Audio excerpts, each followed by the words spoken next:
eyali willing okukola ekintu kyonna okuggyako President Museveni ye Dr. Kizza Besigye. There are two people. General Yoweri Museveni is willing to do anything to defend his presidency. Dr. Besigye is also willing to do anything to remove President Museveni from the presidency. Sibe kiri? Besigye ali mu apa prison musibe Kyagulanyi ali Dubai yagenze kukola concert. Kacholinga akugamba mbu is removing a dictator. Ffe mu Buganda mwe twakulira ng'omuntu ne bwe batomwagala bw'afiirwa temulima. Sibe kiri? Ongamba otya nti Dr. Kizza Besigye ali mu kkomera apa prison ng'oli Dubai okola concert. Kati bambi ba full soldiers. Mwe baita ba foot soldiers, baita full soldiers. Foot soldiers. Yeah, babita full. Obusiru. Tayali genze Dubai Bobi Wine. Yagenze ne kaperi n'abalala bali Dubai. Bakola ki? Nziramu. Abadde ekivulu. Ndagaye ekifaananyi kya Museveni kimu nga bali mu nsiko nga bali mu kivvulu. Ndagaye ekifaananyi kya Mandela kimu, ndagaye ekya Nyerere, ndagaye Samora Machel. Bino byonna tubyogera. Mu abaana abato abampuliriza 2020. Sijana mumalako Frodi Gashumba. Ndimo kukulya Kyagulanyi ye gwalowooza nti ali mu masanyu. N'akolebwako byakoleddwako byonna. Abawagizi basibiddwa, abamu battiddwa, abamu baba abducted, temanyi na gye bali, abamu baba kirisite bisago gye batakoze ki. But mukaseera ako konna nga Kyagulanyi is being persecuted for his political beliefs. Obulamu bwa Besigye bwaganagenda mu maaso. Bwagendera ddala Besigye alina kiyalekeraawo okukola as his life was moving. Because we are in the same boat. We are in a sinking boat as a country. Today is Bobi Wine, yesterday Besigye, tomorrow it can be Frank Antambi. It is just turns. So there is no difference between Bobi Wine and Besigye. Frodi Gashumba sawa zino omulimu gwakola ndaba TikTok alinga chicken. No kituufu. Ezo kuba analyst. Ate political analyst yasoma ki? Do you know the meaning of the word analyst? Oyo analyst gumuntu gubaleeta ku nsonga ez'ekikukuza ayinamu ki? Obuyigirize. Nanze wogamba nti ensonga za performing arts. Frank Ntambwe is a performing arts analyst because he's a student of performing arts bachelor's degree Makerere University 2015. Okitegeera. Wenzija kwogera ku performing arts njogera because the background in education of the subject at hand. Ate oba social analyst. Kubanda bamuteeka ku TV ne bagamba mutunuulizi wa nsonga. Bamubuuza dikoramu ye akola ki yasoma ki mutunuulizi wa nsonga. Kati awo is a TikToker. Tovala wagenda ku radio gye bamuwa omulimu etalina balise n'abadde bawera 10 agenda ne TikTok account ye ne yeetega wano era bwe butambula obwo video.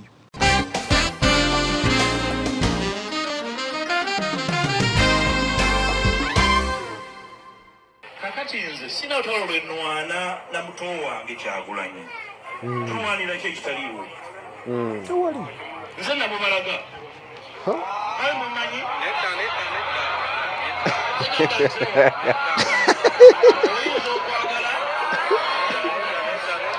Olukiiko lwawunye.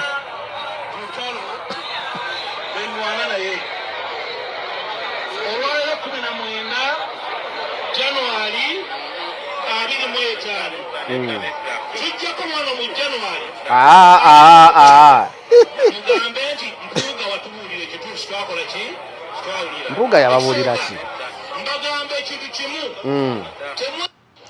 Mpuuga yabuulira ki abantu ekituufu ekyo? Katusookere wali. Ye yambalaga abantu olukiiko ne lugaana. Eggwe. Kati Mpuuga sikyamunyiigira ansesa. He has become a comedian and a laughing stock. Mpuuga. Luli yankwasanga ennaku. Nga ndowooza musajja watuba yatomera biki byonna nga nkyalinamu kali. Ahogama omusajja wa kitiibwa. Musajja wa kitiibwa. Naye essaawa zino nti sikyagenda mu comedy store. Ninda bulinzi Mpuuga wali nentega okutu nenseka. Kuba kakati nawo kino omusajja yeekalizza ddala bamugambye nedda. Yambalire. Yamuleeta. Tugende empola. Robert Kyagulanyi Ssentamu atandika kariya ye ey'okuyimba mu 2000 n'oluyimba abasinga lwe twamanya ennyo akagoma. kagoma kalubendera wabaka abake nako oluyimba ne weatherman kyemba saba mwekuume kati obulamu buno makimanye bumpi nnyo okitegeera najjanga azimba by 2002 Robert Kyagulanyi Ssentamu was known mu bitundu bya Uganda ebisinga obungi because music travels atambula by 2005 ndoza buli district ya Uganda ng'emumanya gikozemu ne concert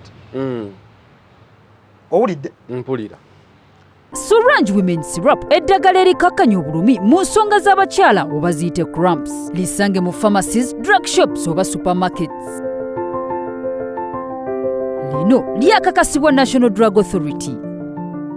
أعوذ بالله من الشيطان الرجيم بسم الله الرحمن الرحيم السلام عليكم ورحمة الله تعالى وبركاته nze Haji Yasin Kiza omusomi w'eddua nkola ku misango bula ly'abaana gwa yalimu okuzaala abonaabona anoonyeza obufumbo n'obutambulamu emirundi gyonna akaabya obwavu atalina mulimu ebizibu eby'amaka eby'emmaali omukisa yagenda ebulaayo okukola toyina mirembe toyina mirimu nsangibwa lugalambu ku lw'ejjinja osobola okukuba ku nnamba ezo ali ewala osobola oyita ku WhatsApp ku namba zange ezo zolaba ku screen yo. Focus 360 la final channel kwoli nga bulijjo every Tuesday tubeera in focus with Frank Antambi the Juggernaut Wine Balkeza era nga yabeerawo n'akuwa in focus ku biki ebitambula mu mawulire oba mu ggwanga.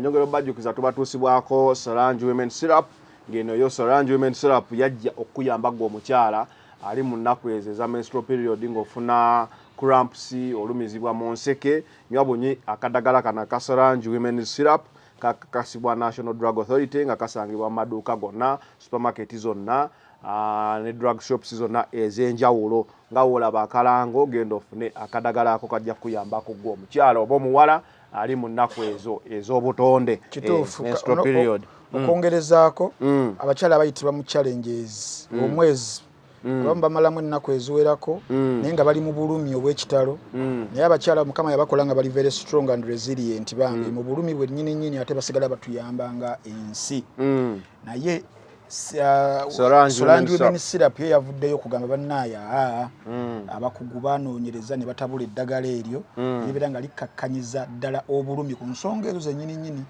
just recently last week nina omuyimbi ayimba buli lunaku ali mu Swangs Avenue omwo gwe naguzaako Solange era ngamba kakola katya nejo yankubidde essimu n'aŋŋamba Ntambi weebale nnyo weebalire ddala kati ne show nkuba yes bwe bulungi bwa Solange Women Syrup. Haji Yasin Kiza musomi wa ddua gwalina ebizibu ebyenjawulo osobola omukubirako ku namba y'essimu gy'olabawo wansi n'abeera nga akuyambako wano ne wale. Wemba ne Frank Antambi nkujjukiza bujjukiza nti ambassador Munowatch. Yes. Munowatch sinema. Munowatch. Munowatch bangitandikira kuba nantagwa buwominge kubiri genda mu ffumbiro. Nti ku mitwalo 3 joka ngo subscribe nze ne Munowatch. No downloading application ku simu zonna. Android ne iOS oba jona jolona jobera okozeseza registration ebeera nyangu nnyo. It is a user friendly interface. Toteka mu email address yo ne kusaba password yagala okozesa n'ogenda mu movies wali n'otapiga okulaba ne bakutwala ku page esasulirwako ssente n'osasula ssente mu forms izo no boli wa visa card oba oli wa mobile money oba oli wa whichever payment method iri online tujirina ku Munowatch nobeera ng'osasula credentials zokozesa ku simu zokozesa ewalala for example ku TV ng'owanodeyo application ku apps za TV zoteekamu yes smart TV so kitegeeza first phase ya kugifuna ku simu yo n'oregisteringirako kuba bogenda okusasulira kyekyo kibeera kisookera ddala then credentials ezo zokozesa ku smart TV zokozesa ne ku www.munowatch.com waliwo ka movie kenyagala obazigira akayita Goodwill Hunting kamwana mulenzi Ben Affleck ne Matt Damon ne Jack Nicholson kadda 1996 kabawanguza Academy Awards bamutanga Grammy Awards kalungi kali mu ddoboozi lya video uliyo gendo kanoonyeeko awamu ne movies of course endala ba videos bonna buli lunaku batayako films zingantandika kuzimenya nyinzo obutavaawo wano naye bwekyoba omanya zibeerako upon your request waliwo atusaba films enkadde era aba videos ne bazikola mu bukadde wabula ng'ekifaananyi kirungi nga n'eddoboozi lyero ddungi nnyo so Munowatch yo ba videos bonna ba Uganda balioko films zonna ez'ensi zonna ez'ebika byonna ba generals era ziri ku Munowatch so subscribinga kati yes era mu bufu bwe bumu n'abaganda bange aba ticket kibanda Ticket Chibanda. Yes, Ticket Chibanda bano naddala ku bantu mmwe abatera okutambula nga mukozesa ennyonyi. Ticket Chibanda yo yagambye nti ku mukutu gwayo ogwa www.ticketchibanda.com osobola okugulirako tiketi y'ennyonyi n'ogigulira ku platform ko nga tomaze situka wadde mu nju yombo ovuddemu baluddawa ligwera ku ssimu oba platform gy'obeera okozesa oba computer ng'otaleko Google naye gusinga ogenda no accessinga www.ticketchibanda.com. Ticket Chibanda gitwale nga wolaba App Store nti yo ebikwatagana ne ku tickets ez'ennyonyi bibeere okwo naye nammwe abalina ebivulu n'abagambye Ticket Chibanda still osobola okuteekako event yo n'ogilistinga abantu ne bagulira okwo ticket bali bo bakwatagana ku kya ticket oba olina mupiira nti Magogo Uganda Cranes ne South Africa event ngebeerako ku www.ticketchibanda.com embeera nebeera ng'egenda mu maaso. Enamba y'essimu eri 0702 65 40 84 nammwe travel agency companies musobola kusitula okukozesa platform yaffe eyo ne tukola partnership abantu babeera nga bagulira okwo ticket n'abasemberayo ddala sibogedde abasinga Solange abajabamba bawanga Ababeti abajaba bawanga tumalirize yes era tolina maanyi kubanga si birungi si birungi. We are birds of the same feathers. Arsenal Man U tubuuka fembi. Man U tewali kijibanjibwa. Yo tebuuka. Tewali kijibanjibwa. Weeri wagimala. Ffe kasatu akuba Arsenal twamala. Naye basalako. Tekisoboka. In Focus with Frank Antambi tuliwa. In Focus olwaleero ngenda kukyalirako Malingumu. Malingumu yaliwo oyo. Malingumu yakola ekibiina kya simu ka Uganda n'afereramu abantu abayitirivu sikyamanyi ekiri. Tugenda kuyitayokko alina bye yayogedde ku lukyala lwa Bobi Wine lwakyaddeko mu bannayuganda bannaffe abali e Dubai. Kyamuyisizza bubi manyi yafuuka tiktoka kati ngenda kukubuulira ngenda kuyitayokko.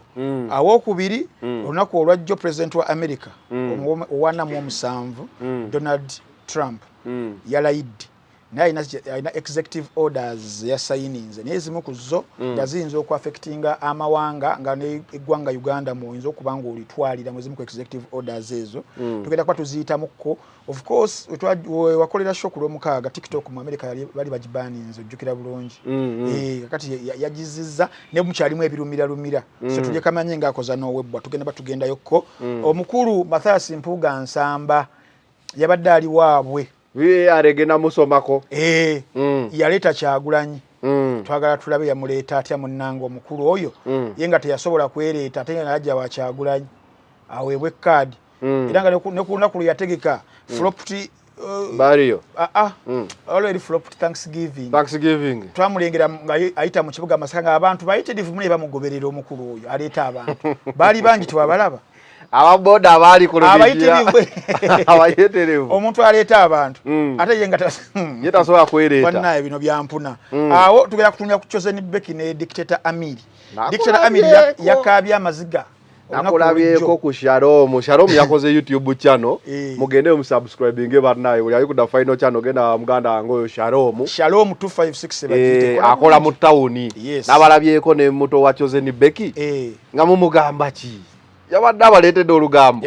byebimu kwe tugenda okwogerako byayogedde wabula ate Dictator Amiri teyalinze n'agenderawo ku Anikati bamukubidde essimu n'akaaba amaziga amayitirivu n'agalabe nga gatiyirika okuva mu ssimu. Ebintu bya laavu bino bikaabya kyokola abalaavu bwegigenda mpola nnyo so tugenda batutunulayo keeyo nayo ndowooza tutambulireko awo mpola Fifida Queen yampa obubaka bwe njagezaako okubanga nabo tubuyitaayita nabo nga tubutuusaayo tutandikirewa Malingumu yo empozi ye Frank Gashoma Malingumu katusasuka tuzanya akatambi kano abantu bafune the context manyi the final channel tukolera ku mazima na bwenkanya katusoka tumuwulire temufaayo bambi temukiika nsingo katumuwulire then muddemu ate munagamba ntambi avudde buvi mu bbanga tumukube VAR awo okay eyali willing okukola ekintu kyonna okugyako President Museveni ye Dr. Kizza Besigye. There are two people. General Yoweri Museveni is willing to do anything to defend his presidency. Dr. Besigye is also willing to do anything to remove President Museveni from the presidency. Sibe kiri? Besigye ali mu apa prison musibe Kyagulanyi ali Dubai yagenze kola concert. kati olinga akugamba mbu is removing a dictator. Ffe mu Buganda mwe twakulira ng'omuntu ne bwe tomwagala bw'afiirwa temulima. Si bwe kiri? Oŋŋamba otya nti Dr. Kizza Besigye ali mu kkomera apa prison gw'oli Dubai okola concert kati bambi ba full soldiers. Mwe baita ba foot soldiers, baita full soldiers. Foot soldiers. Babita full. Obusiru. Tayali genze Dubai Bobi Wine. Yagenze ne kaperi n'abalala bali Dubai. Bakola ki? Nziramu. Abadde ekivulu. Ndagaye ekifaananyi kya Museveni kimu nga bali mu nsiko nga bali mu kivvulu. Ndagaye ekifaananyi kya Mandela kimu, ndagaye ekya Nyerere, ndagaye Samora Machel. Bino byonna tubyogera. Mu abaana abato abampuliriza 2020. Sijana mumalako Fraud Gashumba. Fraud Gashumba. See a Frank. I'm Frank and I'm frank with my words. For him is not Frank. He's a Fraud Gashumba. Fraud Gashumba. Kuva n'olwaleero Frank atuli mujjeeko ffe ba Frank affenna. Nayogera ne Frank Walusimbi. Njogera ne Frank tumwebaze. Frank Ntambi nabaddemu. Twakubidde ku Frank Lampard ku Zoom. Frank Zagarino naye yatukkiriza. Erinnya Gashumba Malingumu. Frank alimuveeko. Ye Fraud Gashumba. Katusooka tudde wali. Yes. Agamba Dr. Besigye ali mu Luziramu apa prison. Yes. Kyayikwetinze okutuuka ku kufiirwa. Kati yeewuunya Bobi Wine okubanga ali Dubai. Ali mu concert. Ye gye ayise concert. Ng'ate munna ali mu kkomera. Abadde ayagala Bobi Wine abeere ne Besigye mu kkomera. Oba Besigye Bobi Wine we ali mu kkomera Besigye ye teyatambulangako. Tugende maaso. Tugende ku VAR. Now Fraud Gashumba is suffering from a midlife crisis. Kategeeza ki? Midlife crisis ye stage eyo between myaka 4 ku myaka 6 ng'obulamu tebugatta. Buli kyobala kiyika butaka. Family broken. Emirimu ogatta bugassi. Wotunira Frank Gashumba fitting a bill of someone who is suffering from a midlife crisis. It isn't a disorder, but it's a reality. Fraud Gashumba. Fraud Gashumba oba mugeraageranya essaawa zino ebyaddala nga nkubuuzizza gwatera okubeera mu ttawuni ebeera kyanje eno gwobeerabeera mu ttawuni. Fraud Gashumba akola mulimu ki? Toseka. It is a very simple question. Aba nawuli alinayo office omanyi weeri kuba simanyi mulimu gwakola naye kyemmanyi abagezi b'omu town mukozi wa mu town alindawo ku dduuka onakyo oyagala kati n'akutwalako amanyi buli kimu kwegamba city born. Fraud Gashumba is a city born. Kyekugamba nti midlife crisis yeeyo ng'abantu batuuka ne babuuza omulimu gwokola nga tosobola kugamba nti guuguno ngumaka guno obeera mu guno ogwokubiri n'obeera wano ogwokusatu n'obeera wano. Fraud Gashumba. In fact kantereze musisite boni mukutuzi wa diru muyiringisi muyiribi ase muyiриби muyiringisi obuyiribi n'obuyiringisi kyanjawulo obuyiribize hasla andi kyali kuba talina mulimu gwankalakkalira hasla be abaana ng'asobola okugattagatta emirimu naye ng'agikola mu butuufu bwajo naye nga okitegeera naye ono omuyiringisi oyo yalinda nga waliwo diiru atunda buli kimu. Tomanyi abakolera mu town bajja tugira waliwo difference between omuyiringisi and omuyiribi. Omuyiribi abeera hasla ne bajja mu dduuka namugamba nti olinayo kuwuka nga tagina nagala n'agamba njirina kagirete mu sitoowa tuulaawo kyakola kibeera legit tafera.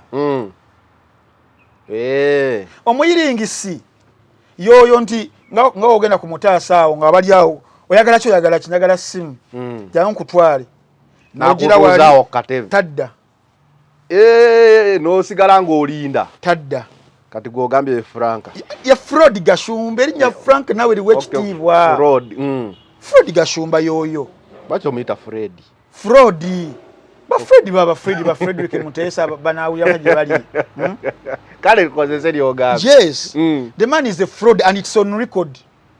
Yes. Ngenda kuli visiting some 2017 wakati wanga ali ku mpingu. Byali misango gyaki damuto tya nawulira ombuuza gyali misango kikangule kye nawulira sebo nze siri mulamuzi nawulira bwe bamusanga ne passport simpitirivu obungi nawulira yalina ebintu byatunda ebyamagye nawulira byali bingi twamulaba ku NTV tetwabitegeera engeri gye byatandikamu ne gye byaggwa tetwagitegeera gwagitegeera yes nagitegeera bintu byali bya bufere yavunaanibwa musango gya bufere nalayiningibwa app awo nga talina mu bigere nga talina mu ngata ali mu bigere ng'ali ku mpingu bwati passport singa wozogedde empitirivu nga mulimu amannya ag'enjawulo report empitirivu ez'abantu ab'enjawulo bye yalinga afera ng'abamu abafera mbusimanya ali ku kigundi ekyamaanyi mu magye ga Uganda walabanga n'ekifaananyi ku profile picture ye nga ayambadde ekyamagye kya Uganda bwe obulamu bw'omuyiringisi Frodi Gashumba so Frodi Gashumba essaawa zino omulimu gwakola ndaba TikTok alinga chicken no kituufu ezo kuba analyst ate political analyst yasoma ki? Do you know the meaning of the word analyst? Oyo analyst gumuntu gbaleta ku nsonga ez'ekikukuza inamu ki obuyigirize nanze wogamba nti ensonga za performing arts Franklin Time is a performing arts analyst because he's a student of performing arts bachelor's degree Makerere University 2015 okitegeera wenzija kugera ku performing arts njogera because the background in education of the subject at hand ate oba social analyst kubanda bamuteeka ku TV ne bagamba mutunuulizi wa nsonga bamubuuza dikoramu ye akola ki yasoma ki mutunuulizi wa nsonga kati awo is TikToker tobalaba wagenda ku radio gye bamuwa omulimu etalina balise n'abadde bawera 10 agenda ne TikTok account ye ne yeetega wano era bwe butambula obwo video ye Frodi Gashumba Frodi Gashumba is a man of siye muntu ayemirira ku bigambo bye not a man of his words munseno buli wolibeeraawo nga toyemirira ku kigambo kyo toba nansa gwe mu society tuba tulina kukuboola leero ng'oyimiridde wano oyogedde kino enkya n'okivaako nojja n'oyimirira ku kino luli n'okiddako tuvuga livansi oba tugenda mu maaso obuzibu buli wa Frank ye Frodi ndi mu kunnyonnyola the person ali mu kwogera bino tetulina kumuwa budde Frodi Gashumba sisimuka Uganda bali ludda wabe yasisimula yagamba alina abantu miliyoni mbasimudde bali ludda wabeewo omu yekayeka jja tugeba ne Gashumba yansimula asajja abo tetuli basonyiwa era ensimula gye basimulangamu yaggwera ali ku mpingu kubanga sibe baatugamba tulunde ebyennyanja mu pipa kugambye ne musajja muno oli alunda obumyune buzaalente kati ono Gashumba engeri gyasimulamu banna Uganda byaggwera ali ku mpingu 2023 nakola show namba nga nkubulira emisango Gashumba gyazzenga awere nembada okuva 2011 yogedde sisimuka nempulira nali mu kikosi tanga nve mukono njiringi togenda okukola ngamba lunda ebyennyanja ewakaawo emabegaawo fune pipa olungana emmale zikula bulungi mu pipa Frodi Gashumba ojjukira twakola show last year twakola tuzagisa obuyamba nga bufiira mu bipipa balundira mu bati ebyennyanja yoyo Frodi Gashumba nga bali ku radio ewulirizibwa akaboozi yoyo Frodi Gashumba Frodi Gashumba ojjukira last year twakola show n'ozannyaka audio ne mugamba toddamu kazannyo otabiyimirira ku kigambo ng'ali mugamba Robert Kyagulanyi Center mu celebrity because ebitya oyo biki Frodi Gashumba naye nkugamba oyo just omusala gukyaluddeyo Frodi Gashumba kuva bulijjo ng'atugamba ffe abamuwuliza nga tukyalowooza nga tetunaa kumubuuka eno gavumenti ya Mwami Museveni mbi nnyo sobola kukoleramu bikoze bitya nayogera ebigambo biyitirivu ng'agikuba agisensebula what happened essaawa zino gy'akolera akolera gavumenti ya Mwami Museveni naye tebamwagala because is not loyal bakolera tebamwagala basuubira mbu naapizi nga tebamwagala ngenda kukuwa esinaariyo emu 223 Frodi Gashumba ng'atuuka awandiisa slogan muzeeyi tova ku main nga printingsa t-shirts nawulirako olutalo lw'obusaati wakati we ne Hajati Namyalo ye Hadija Namyalo ndowooza owa chairman ONC Hajati oyo abeera nnyo mu bivvulu olutalo lwali lw'amaanyi nnyo baatuuka ekiseera nti wadde yali initiator wa slogan okusinziira ku information gye nafunye naye baatuuka ne bamukuba busu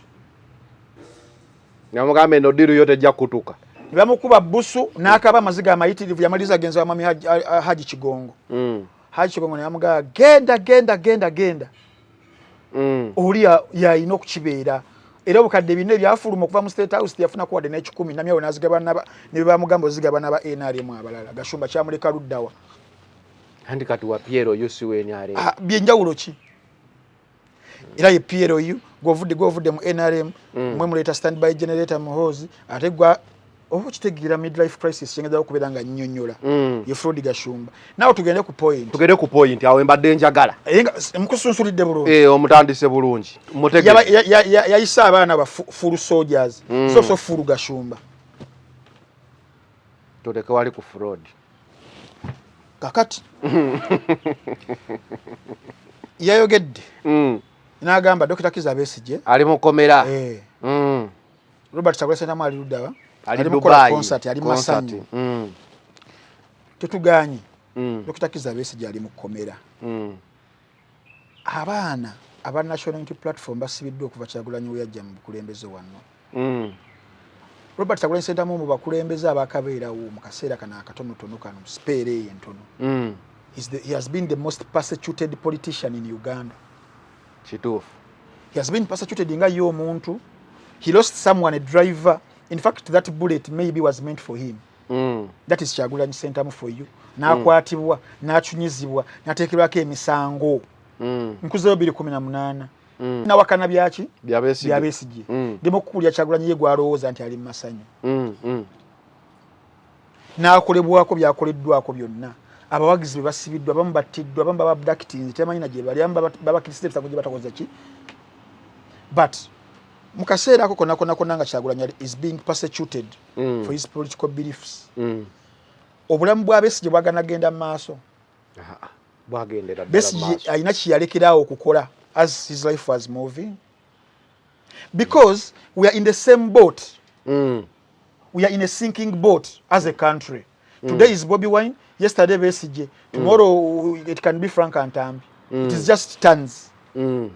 So there is no difference between Bobi Wine and Besigye. Being politically persecuted. Yes. Bonna. They both had their shares. So they were just tons. But obulamu bulina okusigala nga bugenda mu maaso because the sad reality is nti kino omukulembeze aliko kyakola okwekuumira mu buyinza. Is an oppressor. Kati kambuze ekibuzo ekyokubiri ekirala. Kizza Besigye nga ali mu kkomera essaawa zino. Frodi Gashumba amulumirirwako ennyo alaga okunyola okw'amaanyi. Yavisitinzeko ku Dr. Kizza Besigye. Yeekalakaasizzaako. Yataddewo embeera eraga okuteba kwa Besigye ateebwe. Yakutisaizinzeeko engeri gye bamukwatamu okumujja mu nsi eri foreign n'ayingizibwawo wano mu ngeri ey'obuwambe nga tebakoze extraditement wadde n'emu. Mbuuza gwe gwamumanyi gwe mukwano gwe mwe mwali musisimu ka Uganda. Saalimo naawe nange ndabiwuliranga gwe ku leediyo sinnamulabako ku kooti Makindye sinnamulabako ng'ayina okwekalakaasa kwonna kwategese sinnamulabako kyakola okuggyako okuwulira nti anenya oli okuba e Dubai naye n'oli yali Kenya ng'ono ali Uganda oli baamugja Kenya ng'ono ali Uganda tumanyidde ekyo oba Bobi Wine naye badde basobola omujja e Dubai kakati ebyo omusajja oyo wabyogera Frodi Gashumba nzigwamu n'amaanyi naye seewuunya ku muntu nga okwesalukya nkoko ya mutamiivu toyina woonyoledde nga muntu oli mu kuteega buteezi nti singa nkuba Kyagulanyi wagenda kuvaayo ebukadde ebibiri ebugenda okujja ewange. Kyagulanyi yafuuka bizinensi y'abantu abasinga wano mu Uganda bemuyita ba analysts aba politically. Kuba Kyagulanyi owereze ka vidiyo osabe ogambe omulimu ndi mu kugukola nkola mundabye ate ngenda muddamu enkya bubi nnyo. And we've had so many people like him kuva ku Kyagulanyi we yajja and Kyagulanyi is still standing because ne Kyagulanyi okugenda tugende ku lugendo luyagenzeeko its impact politically. Yes. Kubanga ono politics gwalimu ndabanga walongedde nnyo teyali nayo kuba ngamba gwagamba nti tetwalabako Mandela tetwalabako Museveni tetwalabako ki maybe that time ebintu byakolebwanga tebiri covered generations zikyuse kubanga ndamubuza example yino the state of Uganda's economy essaawa zino we are doing very very worse economy yaffe nga wogiraba but at the same time abantu abali waggulu abagi presiding over they are being as extravagant as something I can't explain obo kitegeera sente zigenda okuset house budget olunaku sente zifulumizibwa bo nga tebaliko embeera ega bannaye kulwokubonabona kwa bannayuganda bano eka tukendeezeeko ku kino let us not be extravagant just last week wabadde birthday y'omuntu omu billions and billions of money wazirabye obo kitegeera but they are presiding over a country economy ekutemu mbinabina kyenkugamba obo kitegeera so badde ogamba impact y'olugendo lwe Dubai lwakapere ne Bobi Wine yes ti ebikola politics bibeera bingi you have to tap into your social bases not just the political bases because bingi the social bases the religious bases the cultural bases okiraba chovolaba nti oli agala okwekumira mu buyinza tukakasaya naga kati kantapinge mu performing arts bankole social mobilization obo kitegeera kakati abamu ku baana bannankyukakyuka abatakako pressure abogera olutatadde abatatya abamu ku baana abo bali bweru wa ggwanga abakozesa voices ku social media handles zaabwe ne bateekawo resistance and that is where Bobi Wine has beaten every politician in Uganda okwata diaspora community eyo nagirelatinga to home webale nnyo era ababana abali bafunira Frank Gashombe emirimu kubanga bebayita okujja counteringa kakati Kyagulanyi wakwate kubona agenda natapinga into that base ni babeera bonna kiba kyongera ku political mileage ye ku political journey gy'abeera aliko era ekyo kyo akirina nti abala tebakirina basikidde ekyo tebakirina ne generation eno agirina teri very global kyovala bagenda kumulaba e Dubai leero the other week ojja kumulaba e Canada omulaba e UK omulaba e Germany omulaba e Ruddawa because awo wona waliyo bannayuganda abagatta ku nkyukakyuka mu bikolwa ebyenjawulo some of them are fundraising some of them are using their voices they are using their social media handles to put pressure kasera kanonga abali wano kufa abamu tuli intimidated you need to go there and strengthen them balaganti banaye kyemukola tukiraba so wendi I acknowledge you nga President Museveni nti amanye gali ku mundu wakwate kubona agamba next week angene visiting e Barracks yegundi obo kitegeera I moral boost them but ne bategeke ebijjulo just recently tetuba kuvayo kuchogerako omutabana omukulembeze gwanga yabadde akola mu birthdays gwanga lyonna obo kitegeera nenga yali mukola mobilization politically kwetunda linnya kati politics omulabira mulenzeza Fraud Gashumba edo generation CEO tactics ayinzo batazitegeera because oli asobola okugamba yagenze ku concert but do you know who he met after the concert? Does he know the impact of concerts that Bobi Wine yatuka ise analekerwa wano mu Uganda okola zi concerts okitegeera kaka now that is the power of Bobi Wine, an artist, Bobi Wine a social mobilizer, Bobi Wine a political gingatic leader, ye Bobi Wine akonka olidde leero bakayisani gingatic leader gingatic kitegeeza gingatic kabejja the juggernaut je Bobi Wine kakalo no Fraud Gashumba yalinde bulinzi mugati gwe bagusegeko bata bulungi kubanga naye we bamusiba biri benkunyonyodde ebyobufere bamusiba muwala we yasigala hosting nights mabala teyalekeraawo yasigala akola nights yes mu mabala nze Frank Antambi bwino nja mukuwa yenna ku Fraud Gashumba nti guli gwali mulimu gwe gwakutegeka parties mu mabala the point is life has to still move on kubanga nga watugadde olugero nti munewe mufiirwa n'okulima temulima kati akutukidde mu nga tate oba musibye toyinza kukola night oyinza buli kimu n'okulya kuleke wakiri ofe yes ye muwala we yasigala hosting nights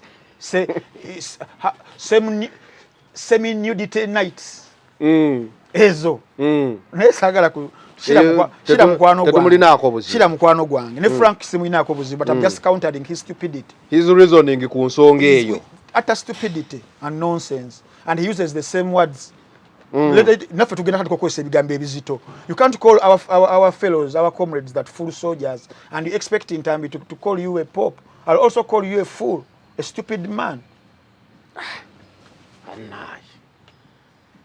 Tugende ku nsonga so VAR emukutte emukwatiddeyo eraze nti anoonya mugaati he's trying to do accountability to Bobi Wine namuvumye mumpe nti plus je yafunye kuba twalabye. Let's talk about the pluses abaddeyo Dubai eyo ekyabaddeyo twalabye nti ekintu tekibangawo ku airport abantu okujja turn up like oyinza olowooza nti abantu babadde Kampala waliwo show nalabye jjo baganda bangabo mbalaba nembasaasira nenseka nga bakuba show nga bakuba that Kyagulanyi theme abalabye obutebe nga shote natandika ne bagamba yeza nemba tunuulira nene ngamba obaleka okitegeera so of course the impact was there nze nkubuulidde the gundi number 1 njikubuulidde nti he has to yes okustrengtheninga base eri eyo mu kaseera kano nga mbadde mba comrades abali mukwerwa nanga bali ku kyonde era muzimu bimu ku deliberation ze yabagaye bannange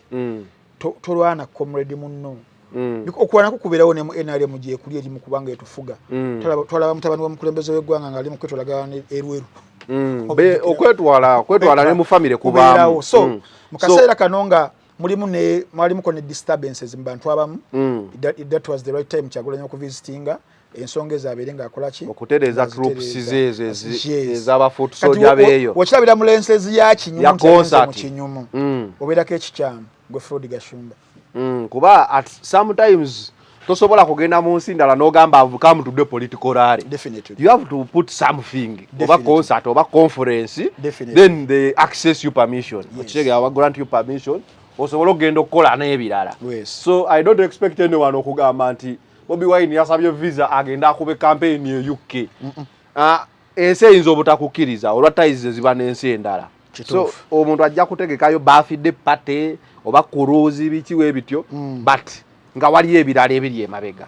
So ayinza obayite tatamanyi politics dynamics ezennaku zina kyamanyi. Okay. So awo tuvuddewo Dubai. Did Kapere score? Bobi Wine score? Kuba nalabyeko abagamba omwana oyo bani muwaddemu wasiri ettaka ne bamuzimbiramu eka y'ennyumba. Babadde nakyo bakikuba. Bo babimukolere. Ye Kyagulanyi yakozeeko ekyo. Nze nange neegomba omuntu alingamba nti ntambi nkutwala kulaba mpira gwa Mani Arsenal ko Old Trafford. Bannaye bandi niwatanzimbira ekyo kyaba kinkoledde. Nange nkusaba ali e UK ng'osobola otuteekamu omupiira gwa Arsenal ne Man U ne tugenda ne Franka. Nange kyenkusaba ennyumba tompa saagalira ddala nnyo. Mulimu ebintu ebimu nga tekisinza bigula. Okitegeera nga tekisinza bigula. Omuntu agambye ngenda kutwala ku Kochera. Olabe Chris Brown oba nga ye muyimbi wo oba adero nga performing nga obadde omulotako buloso mulaba mu magazine nga togamba byeyo mentality nkuyiseza nayo tugende out spending deko send tunyode nodde yo nonge yakale singa yazimpadde mu buwi singa yampadde mu mitwalo janga asa tunamulabya okitegeera mwe ebintu ebimu nga just a courtesy just have to take it as it has come. Sometimes you just have to live life. Definitely. Kubanga katika pebere kye yafunye amushiwa n'abantu bangi bali mu nsi z'ebweru eyo bagenze eyo n'ennyonyi mwe yagendedde ku kiraasi eyo nga tebagirinyangako. And life is about choices and priorities. Kuba ne muwala we yagula Range Rover katana nazimba. Okuba okula Range Rover yo nga tonnazimba. Yes. Abantu bakwogerera. Teri yamwogera nze ngamba is about choices as we respected her daughter for her choice nti kangula Range Rover gye njagala teri yamukubira ndulu teri yamugamba tonnazimba akendi so bana Kapere oba yagenze ku ekyo bayafunye flight ye yatachinze base n'agenda eri n'afuna emikwano na networkinga naweebwa contacts ze number naweebwa pledges naweebwa enkalu naweebwa ebintu yakubeho ne briefcase za denga 3 okitegeera for someone nga abadde amaze ebbanga nebba tagendanga nayo ko wadde bambi ng'obulamu Kapere namulako ko mu bade mulaba mabala bambi Kapere nga womulaba sorry to say this naye ng'olaba nnaku ng'emuyonka butaaba olaba someone ali very era n'akantu ke yakola akantu aka akatrending ennyo ku TikTok kakati bambi wabanga Kyagulanyi yasobodde okumujjukira n'amuwa surprise eyo namu experience eyo kyabasinga omutima omulungi kwoyo ne bana abatulugunya abantu baffe. Yes. Okay, okudda. What do you have in focus? Nzijayo eyo mwana tumbadde nkambuwaliddeyo. Sagala abantu beewussa. Kankukubira akatambi ka mukwano gwo weegaana. Wuno. aliwa mukwano gwange gwe negana omanyi oyagala nnyo okumpa emikwano musajja gwe muwulirize wuuno taata tuwulire twakitegeeza nannyini kyalo yaku twakitegeeza nannyini kyalo yakutegeeza kakati nze sina lutalo lwe nnwana na muto wange Kyagulanyi tulwanira ki ekitaliiwo nze namubalaga ayi mumanyi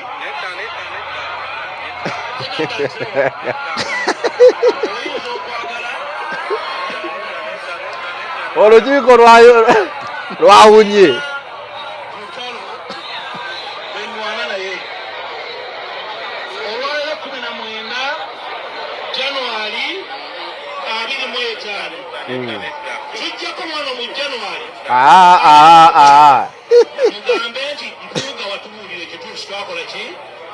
Mpuuga yababuulira ki? Mpuuga yabuulira ki abantu ekituufu ekyo? Katusookere wali. Ye yambalaga abantu olukiiko ne lugaana. Neggwe. Kati Mpuuga sikyamunyiigira ansesa. He has become a comedian and a laughing stock. Mpuuga. Luli yankwasanga ennaku. Nga ndowooza musajja watu yatomera biki byonna nga nkyalinamu kali. Ahogama omusajja wa kitiibwa. Musajja wa kitiibwa. Naye essaawa zino nti sikyagenda mu comedy store. Ninda bulinzi Mpuuga wali nentega okutu nenseka. Kuba kakati nawo kino omusajja yeekalizza ddala bamugambye nedda yambalire yamuleeta tugende empola. Robert Kyagulanyi Ssentamu atandika kariya ye ey'okuyimba mu 2000 n'oluyimba abasinga lwe twamanya ennyo Kagoma kalubendera wabakaaba naku oluyimba ne Weatherman kyembasaba mwekuume kati obulamu buluma kimanye bumpi nnyo okitegeera najja nga azimba by 2002 Robert Kyagulanyi Ssentamu was known mu bitundu bya Uganda ebisinga obungi because music travels atambula by 2005 ndoza buli district ya Uganda ng'emumanya gikozemu ne concert owulidde mpulira 2017 avayo neyesobolayo n'agamba kansoke stopping bino ebyokuyimba kyenfunyemu nkifunye abanaku oba abantu ababulijjo bansupportinze yesaawa mbalage leadership kubanga ne mu kuyimba yakozesanga eddoboozi lye okutakolinga societal issues zaaliwo mu nyimba nga ghetto nyimba nga Kikomando tugambire ku Jennifer akalute katwa n'endala teyakoma okwo n'atekinga charge n'agamba amaanyi gano gemumpadde maanyi gammwe era we tulabiddemu era ya Robert Kyagulanyi Ssentamu leadership ku bifo ebyenjawulo nga yabavubuka bato bakansala zobala amanya akamala senior 6 bamwaddo bakansala ba MPs olaba kati mulimu abato bayitirivu nnyo aba NUP sawa zino kugamba n'olabanga ebyaddala slogan ye people power our power nti amanya generational shift definitely essaawa eno balida abali mu asatu mu batandise okukwata obuyinza time yaabwe etuuse Kyagulanyi nga amaze okukoleza oluyiiro olwo terwaleka muntu waggulu kuba nzijukira bulungi nga ajja ku kalulu k'ekyaddondo Kyagulanyi bya facinga ngajja okwagala okufuna card ojjukira bulungi ziyagenda yanga nedda tujja kukuwa yagenda mu DP ne bamugoba n'agenda mu FDC ne bamugoba kati omukulu waabanga ye yamubalaga nchakugira amanyi mpola tuli mu kalulu akakabiri 17 omusajja agenze n'ogenda bamwendo singi ne bakola ki ne bamugoba ne bagana najja abantu ne bamugamba ffe tugenda kuwagira regardless namuyira akalulu yana winninga ku bitundu byali 93 ku buli 10 landslide victory n'ayitamu just within 6 months tuyingide 2018 kubanga by election yali ondoza gwali gwakumeka nga gwakuna tuyingidde awo tugenze mu bya OTT obijjukira bulungi tugenze mu by election zawe ndala epasi Salvador Bani awo Raymond Mujuni ba EPAC bekutteko bekwata Joro Senyonyi. I think that was Kyagulanyi's first protest. Definitely ne bakira downtown ku bya OTT ebibiri bali batusondesa ne babijjawo lwa Kyagulanyi oyo okitegedde olaba abantu ba buildings nabaawo nga Mpuga simulabako ezo protests ezo nezongera okutunda Kyagulanyi politically kubanga zaali zikosa bannayuganda bonna atandise okubanga atundibwa Masaka tali wala ali wano gyagamba gyambalagira Kyagulanyi atandika okwekolera ebintu ebibye nga tabiriko an endorser of an OG nga tukita mu hip hop old gangster the politicians tebaliko people power movement etandika nga tugenze mu by elections tugenze Jinja tugenze Bujiri tugenze Arua tugenze Luddawa Bobi Wine attack gi yafunire eyo bakuyaseni kawumachi Arua aleeta omusajja ono Kasiano Wadri eyamala n'akyukira ne bamuddamu akalulu talidda yes nagenda mu anti amala aleeta basaalirwa basaalirwa gwe yasooka Mwiru yasooka Paul Mwiru ejinja nagenda kubasaalirwa abo Mpuga aliwa saamulabako watwagala tulayo yamuleetera osanga ali invisible Mpuga nga yengabeera ejinja wabaleese Paul Mwiru ate naye yali avudde mu parliament nga bamukubya akalulu yes aleeta Paul Mwiru ejinja basaalirwa mulese basaalirwa naye azze Kasiano Wadri tugendeko mu universities bagildi presidents by that time Bambo Mbogga Banda Kyambogo efuna guilty president Makerere okitegeera wonna omuliro gwa people power movement guli mu kutinta buli wamu ekyo si kyaleetesa nti kati ennaku zino oba oyosima kuba guilty tebakkirizaako political party esaawa zino simanyi bababijjako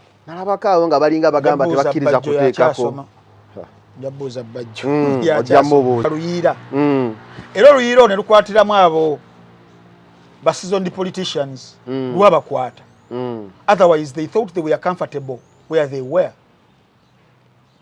but politics nga ogamba nti wabibalo kasofuna political vehicle ng'ogituulamu ng'ekutuusa gye beekutuusizza tuba tuli awo genesis yaabo neekola ki neesonga atulaga olwo nga yajja muwombeefu teyajjaga aliga gwe bagenda okuteekako batiisimu nkugambye ng'ayambadde ne biibu and in fact the reverse is true kubanga Robert Kyagulanyi Ssentamu yalaga abantu abamu Mpuuga ng'ojjako kufa abali bagoberera ebyobufuzi naye bano abantu abalala ba Shalom 256 bali tebamanyi Mpuuga kituufu bamulaba wano Jojuzi ne wala musajja wa Kawalaata ng'ayambadde kabiibu ng'agenda osika kubaza nalina mutegeera 2011 mu loogi bamukuba amasasi mu kabina eryo eggulire lyali ku NTV andi ze ngoberedde amawulire okumala myaka 25 kati nze nali mumanyi NTV eyo teyagala musajja oyo ate si butamwagala NTV reportinga mazima kuba mana eryo eggulire yalireeta nze bwe natandika okumutegeerera ndinagamba bannange mwaka ki ogwo 2011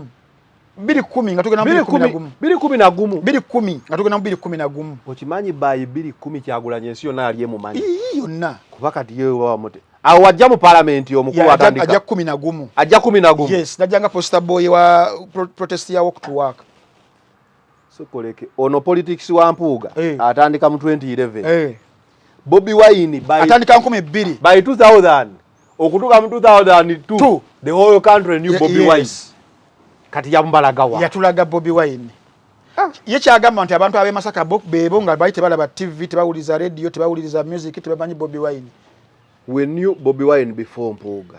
Knowing Bobi Wine ayinayo support ayinayo abantu beeyo nga baba bamugoberera byabufuzi nyimba za yimbye biki byonna and I've told you that the reverse is true. Bobi Wine yatulagani Mpuuga yatulaga Mpuuga kubanga watugenda mu kalulu n'aberanga awangudde ne tukomawo wano namuwa vice president Buganda namuwa leader of opposition ebifo byatatuuka ku position zatatuuka ku politics ono omukadde kakati kubonna ani ali most impactful in political career ya munne ani Bobi Wine kuba ebintu byonna Mpuuga byaliko kati commissioner lopu byonna vice president amaanyi gonna gaawulira galiwo olwa Bobi Wine kugamuwa teyabifunako mu DP wadde wonna kati omuntu nga wali kulutu ogambe mugwa bayitedde general ng'ate obakkana obufunye ku kiseera kyono omuntu oyo abeerako ekikyamu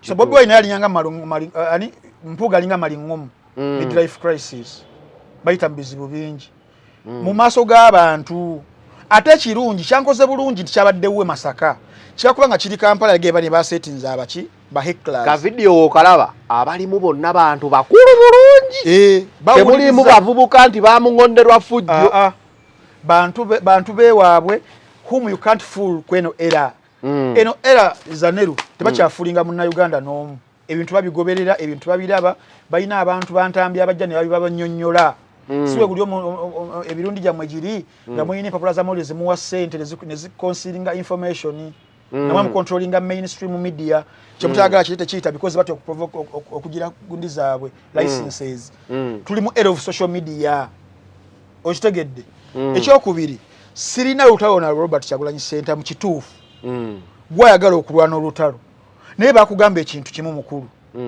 pannange tukwatidde mu nva zino laba omukono guliko gravy laba amatama laba emimwa wesimula amasavu ago gagano gakuliko byenvo ekyemisana tulina abagenyi enkoko y'omuko ebitaano kinalabika kita ku kyalo kino nga fe abadde bavumirira obubbi ng'ate omubbi ali mu ffe ne bajjayo kale akantu yawuuta supu wa bannansi mu katale yakoogera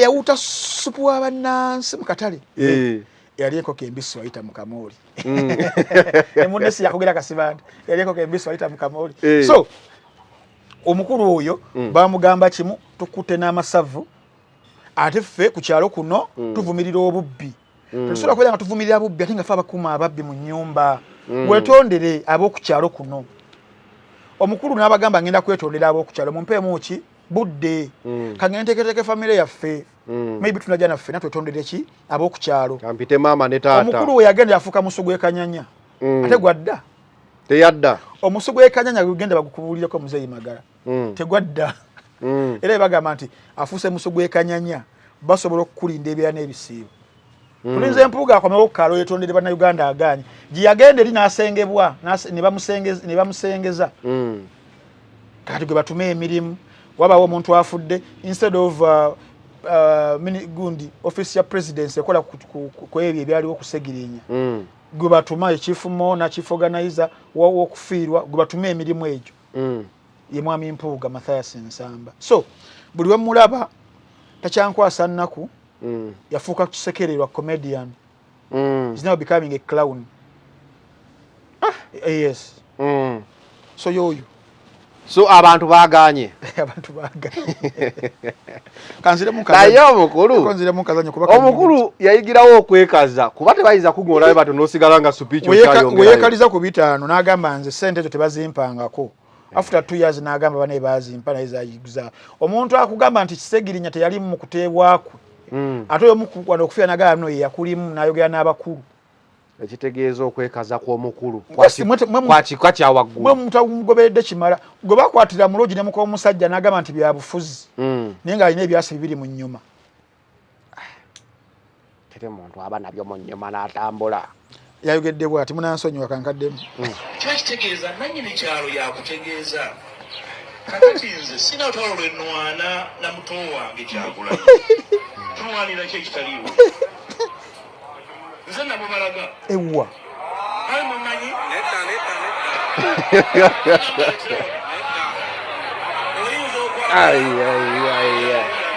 naye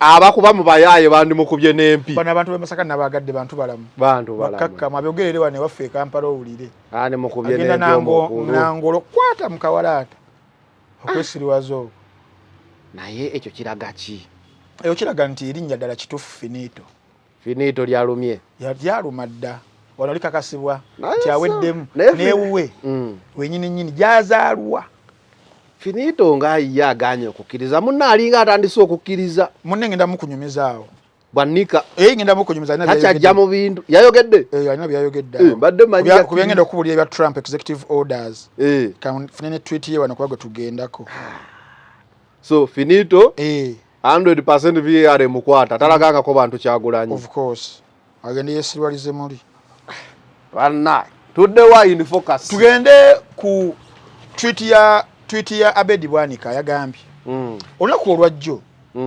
president wa 47 Donald J. Trump. Yes. Yalayidde. Yeah, yalayidde. So mukulayira yakoze executive orders EOs. EOs zino zibeera official documents. President kwa managingira operations za federal government. Era zina constitutional statutes. So onaku olwajjo mukulayira omukulu ozo yasitaddeko emikono. Era ya revokinze policies 78 ezagwasikidde Joe Biden. Silipijo. Ye silipijo. Era muzimu kuzo ngenda kuwuliremu kwe mnafunemu nga 3 zenda bante zimu zirina yogera nyezi tukwatako proximity to the story. Yes. First of all yapadoninze rioters aba January 6. Bali ababe. Yes, ababali bagala okola kudita. Abalumba US Capitol building abaji attacking ne bagala okola kudita abali bagala preventing a congress okubala obululu awo Trump ngamazo cruising eri Biden. Trump yalina kibali bayita 7-part plan. So koleke abarioters bade bachali mukomera. Yes. Yabasonyiye bakwata abantu bali 1,600 be bakyajinga 1,600 be bakyajinga okitegeera kakati waliwo be bali bayita ba Proud Boys ne Oath Keepers. Proud Boys bano kwe kuli omwami amanyiddwa nga Enrique Tarrio yali leader wa Proud Boys awo bali yamusetesize emyaka 22 omukulu we yagenze eyo amini yamaze okubeera nga alayira muzimu kwe kupadoninga abo the 6 January rioters about 2001 na bachita mu lufuutifuuti okusikiza ekibonerezo ekikakkalya oteekawo ekitono oyo yamusalidde ku kibonerezo gegamanyi executive orders ezo then abali basibwa bonna nga tebawalida charges ezo ntende n'abakola ki babate okitegeera. So ezo nno tezaali nnyo tetukwatako Uganda ebadde just by the way abantu okubaka naye so tukwatako wana waliwo ne ba political prisoners wano so kisoboka okubeera nga nabo if time becomes basonyiibwa. Yes.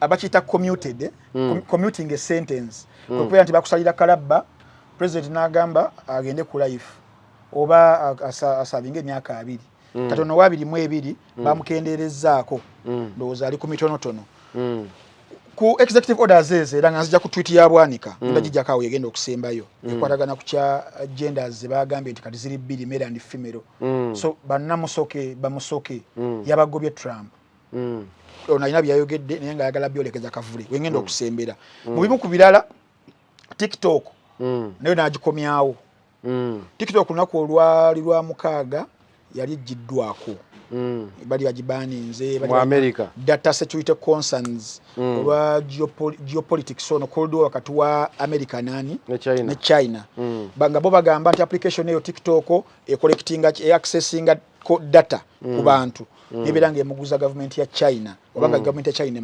emukozesa so national security reasons ezo nezibeerawo nga bagamba ByteDance company ekola TikTok eri infiltrated eri Chinese government bajesiga naye nga te ByteDance yegamba teyina ties ezo kuba nayo mu China teriyo waliyo sister company ya yeri yongenda kubanja kubulira no maso so nikibeeranga mu ggwanga eri America bagamba ekole ki eveyo evirewo ddala so waliwo allied countries ezo nazo ezali zigenda okuteeka wali zibayita 5I alliance eya UK, USA, Canada, New Zealand ne Australia I think nga nabo kiyinza okugenda ewaabwe nga nabo bali mu fear wadde UK yali egumiza abantu baayo kaka TikTok omukubanga teri mu ggwanga lya America kyali kigenda kozinga ebintu bingi nnyo naffe kyandituuse bano mu ggwanga erya Uganda kitya ukyalitukiddewo wabano nti wano mu kusaba obuyambi ng'oyagala kwalayinga na muntu abeerawo kemisoso egimu naddala muwooza ezo cold war ojjukira mu second world war waliwo ensi ze bagamba yo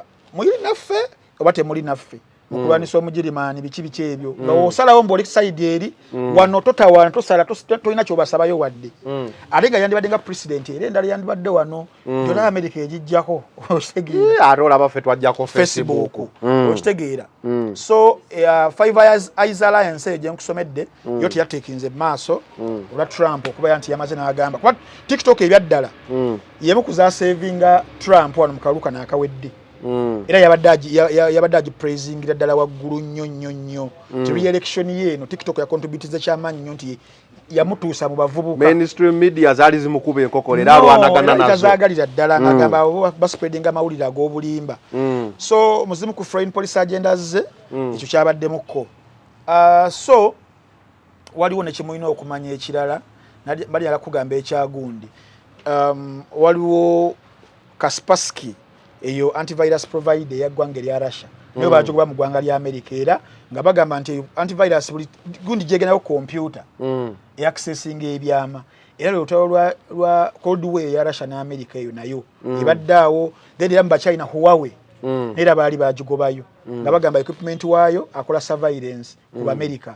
So America ne China ne Russia bali mu ntalo zaabwe Cold Wars wezito ntalo za kika kya waggulu nnyo fetulabanga abalabaka app katuwa service but actually kaina kyekakola ekirala kya tutategeera. Yes ziri highly that is how you see obeerawo ne bakola company ng'erina need gye answeringa naye nga yo yasaakinze mu data users kye basinga okwetaaga. So apps ezo basobola ozikozesa mu marketing strategy okumanya needs z'abantu so ne babeera nga business zammwe bazikuba economy. Kakati economic executive orders ezitukwatako zizino Trump ya announced oku withdrawing okuva mu World Health Organization America okuva mu World Health Organization era n'agamba nti byekwasizza mwabaddemu onerous payments nga bagala sente za kika kya waggulu nnyo okitegeera basaba sente empitirivu nnyo naye nga it was the second time Trump okuodaringa USA pulling out nga kyava ku critical how they handled the COVID-19 World Health Organization America yafira abantu bayitirivu nnyo so ye Trump nabiranga olukanga gagolwana lusonga mu WHO kati wano yakomyewo naga abannange ebyaddala tukoleki tujigobe tuveewo n'ekyokubiri era mu Cold War gye balina ne China ya Trump agamba WHO eri so China centric yali so China centric mu ngeri atakolingamu ki COVID-19 ngati yali avudde China okitegeera olaba Cold War wagenda extendinga awo ekya payments zali sene empitirivu nnyo kubanga historically USA yebadde singa okufundinga World Health Organization which is a member of the United Nations ebadde nabadde nkeberawo mu 2022-2023 report ya fuluma America nga yawaayo billion $1 mu obukadde 3 ku budget ya WHO eri mu billion 5 mu obukadde 6 so yabera biggest funder withdraw ya USA okubeera nga billion mu obukadde 3 tebugenda kubeeramu ki affectinga WHO abantu ebadde yambira ddala nadala ensi zino nga services ebadde wawano wenigi obubadde bufunayo funding kati mu ggwanga Uganda kubanga muzimu ku roles za WHO omuntu yali ebuuzizza mulimu prevention and control of specific diseases mulimu endwadde ezimu ezijja pandemics zizze mulimu nezino endwadde endala zinawookera bala sirimu bala bino bikolera bizze bala Ebola bizze WHO ebadde esitukiranga waliwo ndowooza babagiyita fox biki yes mubaddemu ku developing mubaddemu ku developing health services mubaddemu kukola biomedical research banga mu health research kintu kyabagulu nnyo kikulu nnyo yes then health literature ne information n'ebirala WHO ebadde ekola kati okupulinga out 1.3 billion ku 5.8 budget annually kigera tukozesa ddala ffe ng'eggwanga Uganda babaagala nnyo mujjukira mu COVID nga bagamba antivirus gundi yazze vaccine naye ng'ensi za Africa tulina kulinda WHO etusuulireko abazungu basooka kwejjanjaba kati ne research tubadde tukotinga okusinziira ku WHO yakizudde ti akalwadde akitegeera kati awo kati ffe abawejjere abagwaye edda eyo executive order egenda tukoseza ddala nnyo kuba famu bali ba beneficiaries aba initiatives ngeza WHO then endali njagala tuogereko esemberayo ddala yeya tugenda policy and anti DEI policy yagize Biden abaddeko abadde yatekawo a directive aiming of preventing discrimination eri based on gender identity ne sex orientation or sexual orientation era ne ba introducing a DEI initiatives DEI nga kigwayo diversity equality and inclusion byo badola bebyo bi LGBT bicho rainbow colors ebyo kati byo biri buli wamu mu Bungereza ogenda okulaba bonga mu mupiira bayita DEI nti bayina weeks 2-3 mu Premier League mu in balaba fact sina Premier League the 5 European leagues kama muli na Champions League ekyo ne kiita kati mu gwanga ya America Biden ya introducinga DEI zezo kati nga companies ne agencies ezamanyi zino kugoberera ezo diversity equality and inclusion ti omuntu oba musoko basse musoke muwo mulimu tomwa mulimu based on the gender okitegeera era Trump wamaze okuwangula companies nga Facebook Walmart ne McDonald's zone zikitegeera nti Trump atuyambye bobi DEI's policies and initiatives debizigala ebirala byadde bikyalwana but ejjo kasitala sayinenze nabo byagambye otutaasizza abantu abo nabo si mu bubi naye basobola okulemesa embeera olaba omuntu ajja kusavinga n'ogamba ono waitress nga tomutegeera so ekyamusooka ekyo wekigenda okukwatira ku Uganda gundi abadde alina sanctions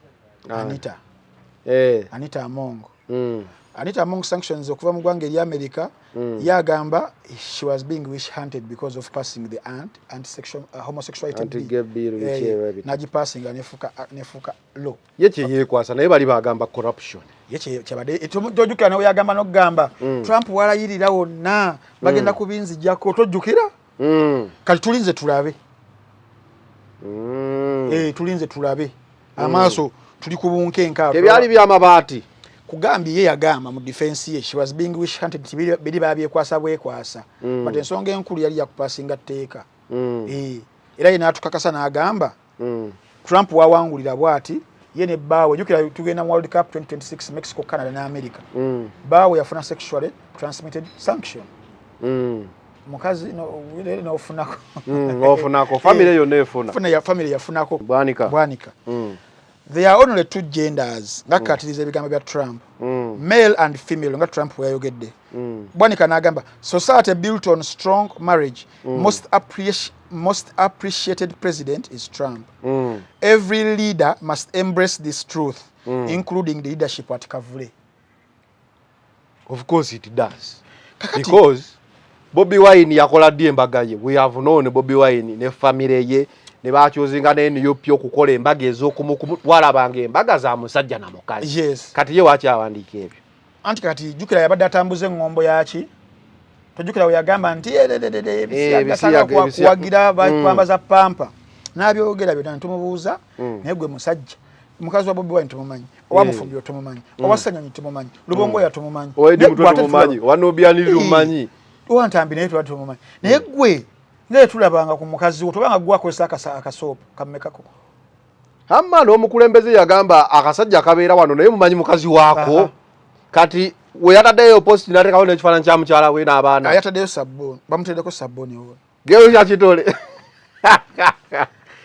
naye banaye abaana tetuli basonyiwa sewo sigundi basaze kino kisabboni kya brown si white dongolo kino kidongole ekyoza amasepiki kyekikazi kya Bwanika kakati abaana ne bakiteekako ekitole kakati kyenyagala okubuuza Bwanika omanyi nagambye nti generation yaffe nzukufu ntoleeta ebyo ebyekisibe ntukubuulira nti abakulembeze ba NUP baba no bali kino na kino na kino tubuulireyo olunaku lwe bali babiwagidde tibane ebibeerewo then vis-a-vis nkuleetere omuntu buli tteeka libadde lijja alizaayo Andrew Mwenda akolera ani akolera Piero Yu NRM yes Piero yani agikulira general yayogedde ki yatwitinga kiruli ku ebyo yagamba nti Bayibuli 26 etteeka agenda kulijjawo abantu be yagalira eddala Trump kyalwanisizza yagenda kukijjawo abeerewo DEI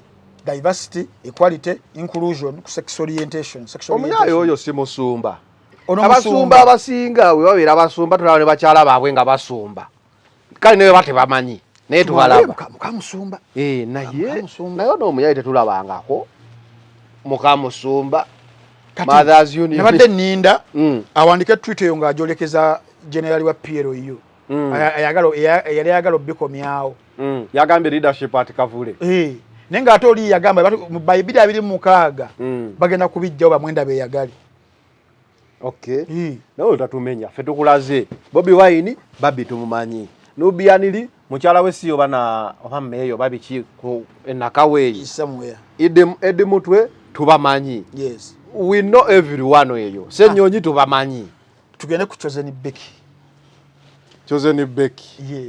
Yes, nabalabye ne Shalom. Ne Shalom. Bali mugende ku Shalom 256 wali waberayo ebikambwe. Shalom. Nange manyi okubeeramu okumubeereramu awo mukozi wo mu town. Musajja mukozi wa mu town. Azze no gawanya omwana oyo YouTube business wano. Balaba omwana oyo oba kirogera wa bakyakwata kumulamula. Bannange maviri. Mugende mugi subscribing. Abane content omulungi. So twakyazizza muganda muto wa Chosen Becky.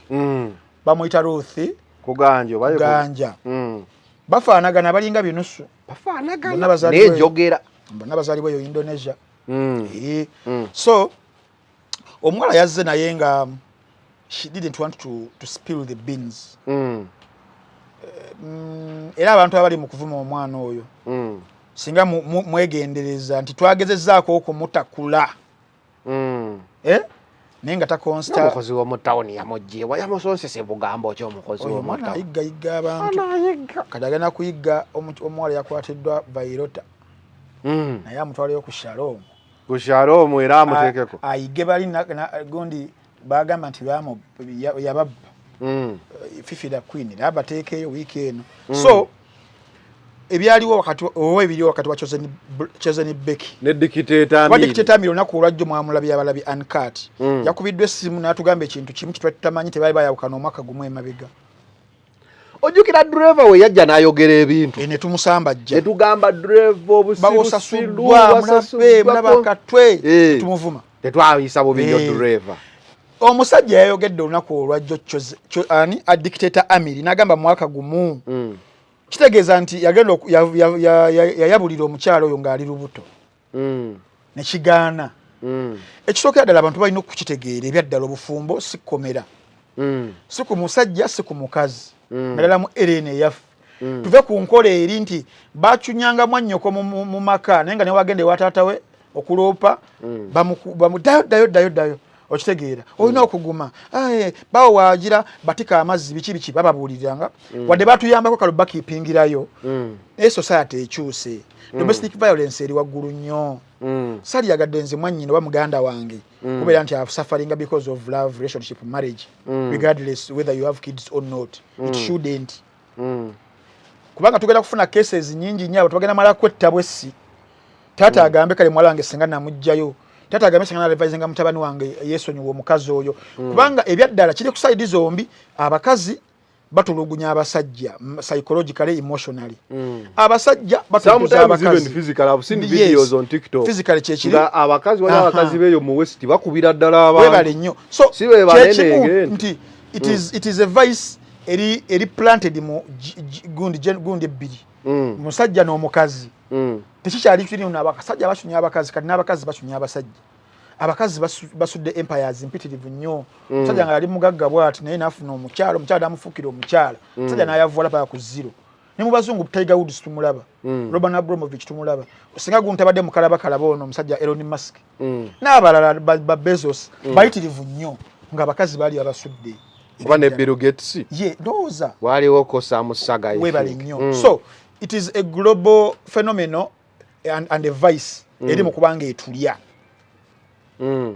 etudda ku Chosen Becky ne Dictator Amiri nti kesi yaabwe teyawukana ku kesi zaffe ffenna abamu muzirina abamu muzisolvinze abalala zikyaganya mukyanoonya solution mukyali persistent mukyalina essuubi bano lyaggwawo ne batuuka nga best option is to buli omu twawukane kakati nze the problem I have mukwawukana kuno mwaze okwawukana n'omwaka guwedde why are we having this fracas after a year nga temubeera mwenna ani mukwawukana waliwo atakkiriza waliwo asigaza akasajja ku mutima kyekibi kye ŋŋamba mukama abayambye mukoze eki mwawukanye nga tewali na wahala mu public waki omu abatakkiriza oyo ali mu kubanga akipika ate nga kindabikira saidi zombi zakunenyezebwa if you scrutinize enough waliwo obunafu side ya Chosen Becky oluyimba lwe yakoze video gye yakoze ya portray nze nesiga ekifaananyi obulamu bwayiseemu bwe baali batukweka naye ssaawa zino asazeewo akole ki abutulage anti kuba ne buhiti bubadde bubuze kati waabutulaga obulamu obwo bulina ekifaananyi kibi kyebuportraying eryani Amiri alina business gy'atambuza ey'emmere so kitegeeza it is going to paint egundi eri business eyo genda kuba omukyere guveewo ejja gukuba kubanga abakyala abatambulirako feve ya sympathy na biki byonna musajja tabasobola kuwulira nawuliddeko mbuno yalemwa n'okugula amata okumala emyezi 2 n'avaayo n'atuleetera buli kimu receipts zonna ebyali bimuvunaanwa byonna yavaayo n'abiclarifyinga yatuusa jjo ku ssimu n'agamba bannange n'essaawa zino zetwogerera mu mwezi guno gwa January wadde twayawukana namusindikira emitwalo 7 nemuweereza akasawo k'omuceere akasawo k'akawunga akasawo kanya k'abaana baffe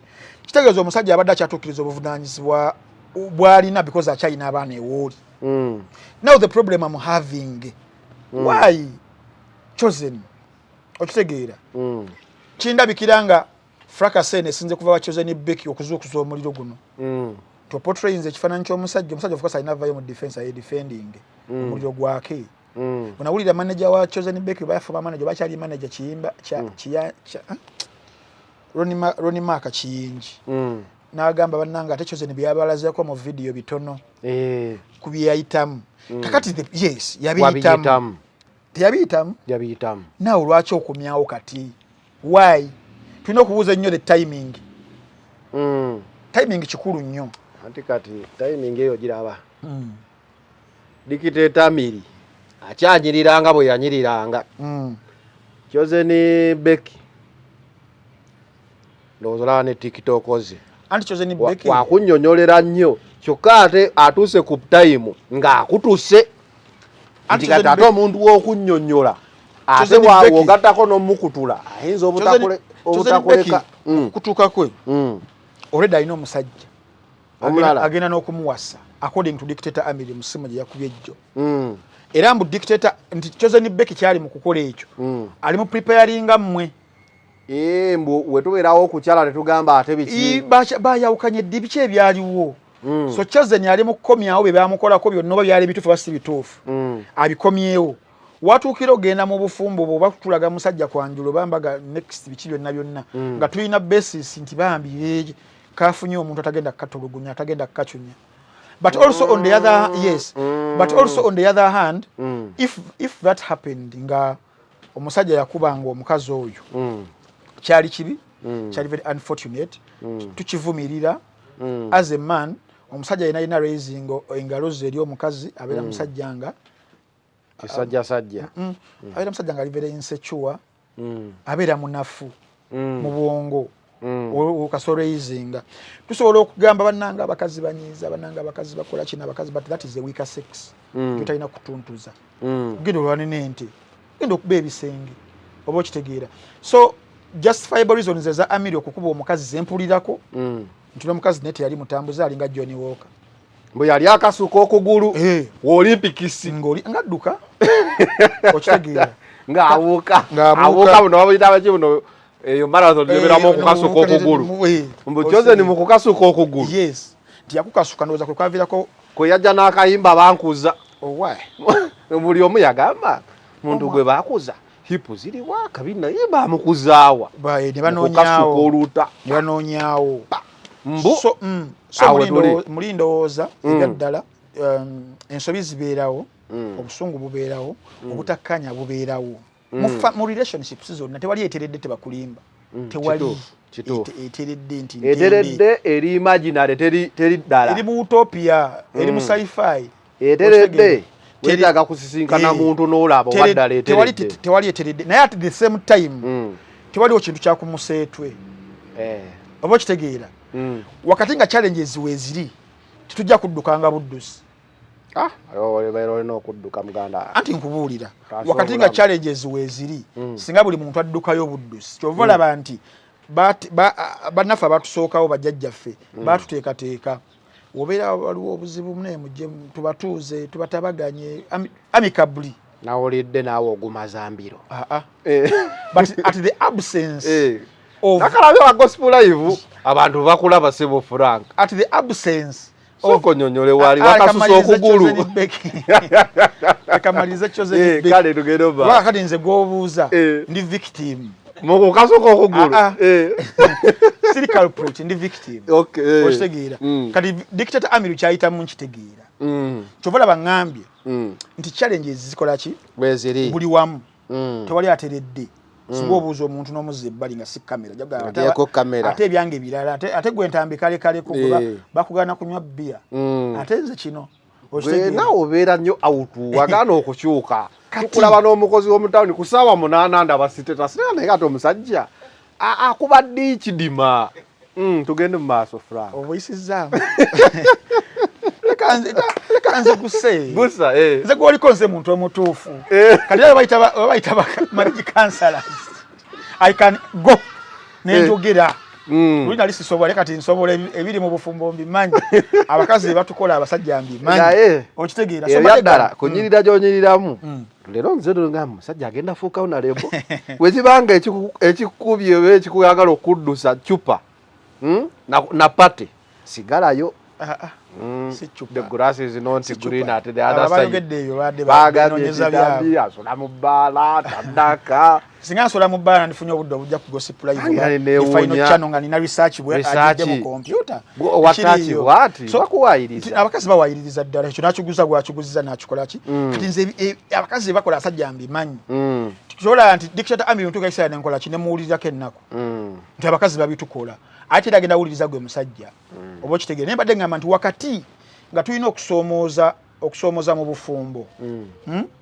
era tetusuubira tugenda tusangayo moment nga buli kimu kiri awo kusiliva plate walina obbaawo struggling for relationship walina obbaawo munaawe olagamu nenti nkwaga byonna oba kitegere so it depends on which side you're looking matters ezo which side are you on oba kitegeera side gyendiko yes side etatwala bulamu olabanga it is sigera twala bulamu kubanga bakatono wagamba ntono mukasusi wa kugulu nawuliddeko bistore nti basangako n'omuntu munju osanga omuntu munju nakuba akatayimbwa obulamu ne bugenda Amiri dduka kakati ne Becky naye byafunako kolumu ensambagere nempi nga ali lubuto simanyi nazirika bikoze bitya so biyitirivu nti bombi balina banga babadde betuusaako ebintu byabwe nga tewaliwo gwe oyinza okugamba nti ono bannanga ono victim yekka nambu yanjagala nakunoonya drive yanzirire mu sitore ojja munoonya so babadde bonna betuusaako bebetuusaako nti omuntu akwendako that is if it was right nga kituufu according to the story nga abadde amwendako apangisiza abasajja amayumba renti bikoze bitya byonna it is equally as damaging as ono naye raisins ki it is equal to murder byonna nga munnayo omuntu ayinza okugenda n'akasuka okugulu n'akuleetera nawookeera so bonna beekolako bebeekolako naye kyembadde nsaba kati tunafuna solution wetunaddamu ebyo ntwesongamu engalo waliwo abakosebwa be bato abato bano mugenda bakumaakuma batya mugenda bakuza batya kubanga they still need contribution y'abombi they need motherly love and care they need tata bichi teekayo ssente kubalabirira byonna naye tebijja kwapeninga singa babeerawo okutanishinga erinnya ly'omulala kubanga zonna businesses Chosen Beck is a brand and a business efuna ssente same as dictator Amiri oba kitegeera kati mbadde nsaba kusayidi zombi obusungu kyemanyi babugjeyo bonna beexposinze buli omu exposinze munne kati badde nsaba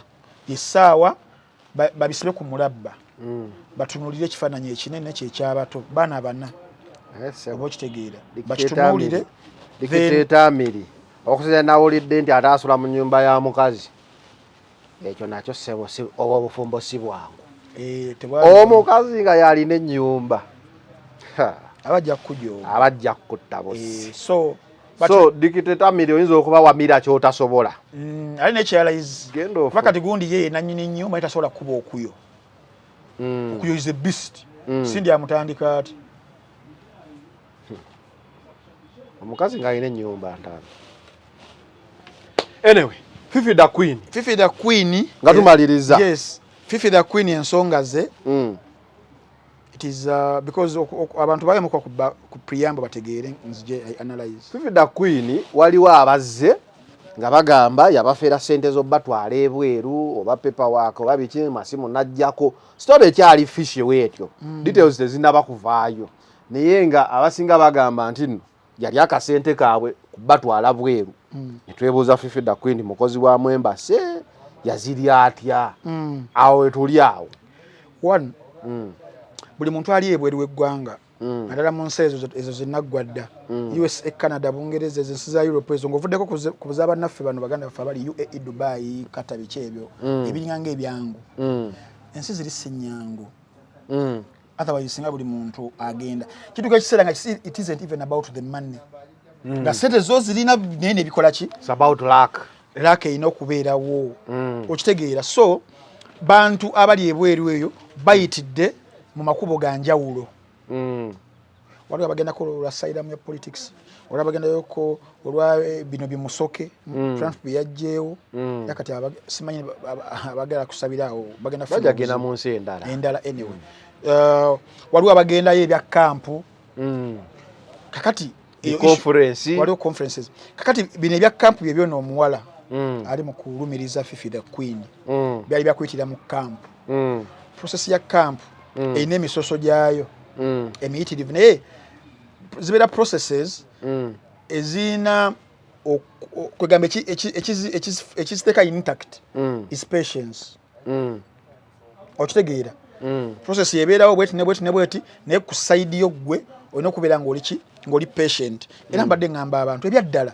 ku lunaku olwokutaano I interested myself in calling mukwano gwaffe mukwano gwaffe oli William nga njagala mubuuze ne muletera situation eyo biki nga saagala kujja kukomerera Fifi nga simaze okukola research abantu abagendera mu kampu process ebeera etya ebbanga libeera litya era akakatala ngo omusajja Williams ng'ondaba era kimanya ndaba Williams yampa omu ku bantu eyayita mu kampu nga ali omusajja omukazi gwe yampadde okwogerako ko naye ku process eyo yennyini Fifi gyavunaanyizibwa nga ye yamala emyaka 9 mu kugenda America yes ng'alinda nga kino wekijja kino webagira ne bampa n'abalala basatu nabo nga ebbanga lyabwe emyaka 6 myaka 7 myaka 8 mulimu kala abayinza okufuna omukisa nayanguyirwa nagenda myaka 2 sina kindi gumu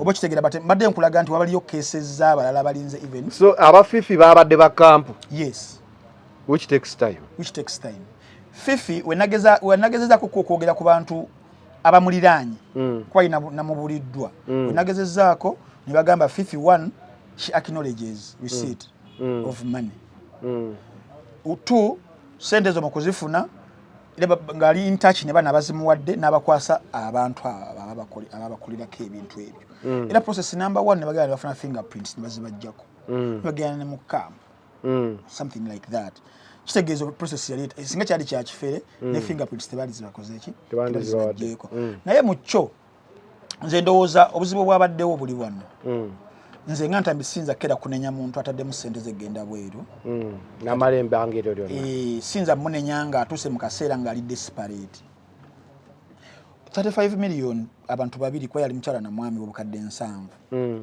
obusente zisobola okukola business wano naye omuntu azisaddaaka n'azikola ki n'azitala ne kwegamba obwongo bwe ne bubeera ku kiringa talina kyayinza kukola wano kirala takola business agamba maybe tugenda wiiki ejja tugenda mwezi gujja kakati levels of patience ne zibeera nga zikka desperation eyingirawo naye mu kuyingirawo gwe baziwadde gwe akutta omulimu olina kubeera nga you exhibit 1 accountability you have to be accountable olina okukkiriza okukusumbuwa then gobeere ng'onnyonnyola kati ate Fifi is not a character eyinza okukkiriza omusumbuwa kati obuzibu Fifi simusuubirayo muntu ayinza musumbuwa ngenda kuwa example olaba ffe ku munno waaki tufuna messages tufuna amasimu nga waliwo oba oli kyeyemulugunyako kuba kyatategedde biki nga ayinza okujja n'ayomba manzeko sente zange nenjira bwe nti kati nawe wotandika naawo lwaki towulira okakkana n'owulira n'omunnyonnyola n'omutegeeza ne muvaawo bulungi n'omukeepinga as a client kikimu ne ba service providers nga abamasimu communication ba receptionist ba police biki call centers ezo osasudde DSTV biganya okugenda koloti no webale nnyo kati fifi si character eyo not that character era fifi mbu yabayisizamu yatuka ekiseera nagabi ngaboggoka kati fifi woboggoka omuntu we miliyoni ensanvu ono obo abagenda kudoutinga akulowooza sente no oli mufere yeti naye mukazi wattu kiri out of yoki abantu balina sente I don't know I have 70 million nembera nga njagala kugenda bugenza ate kan kubulya scenarios zino waliwo abantu abagenda ebweru w'eggwanga baba n'ensonga ez'enjawulo nze ntambi mu bwavu bwange nange nyinza okugamba 70 nsobola okuyiyaamu wano ne waliwo oli ng'akozeko ne ku bizinesi y'obukadde 2 ekitwogeza bwavu negaana naga kanjiye ensanvu wano nkwate enzo bana omwami bana omwana mutabana wange mukulu tukole ki tugende nga business azikoze eziwera ku myaka 2 biki wano nga takyalinawo suubi ne bagenda so it isn't about money zo inambu zigenda kukola ekintu tubyogeza just tutuyina sente newe tuzifuna tuziyiyamu kusinzira ku standards zaffe enkwata ku nsanvu esaawa eno ate nyezo okulowooza kugenda kadirisa oyinza kutagenda kadirisa naye mu myaka 10 nga tezikyaliwo ensanvu ojja kugenda otunda ettaka lyo wagula ogambe kanjiye ngende ode mu process ya Fifi the Queen omunoonye akutwale mu kampu bigane ojje wantambi yajja bachali mu media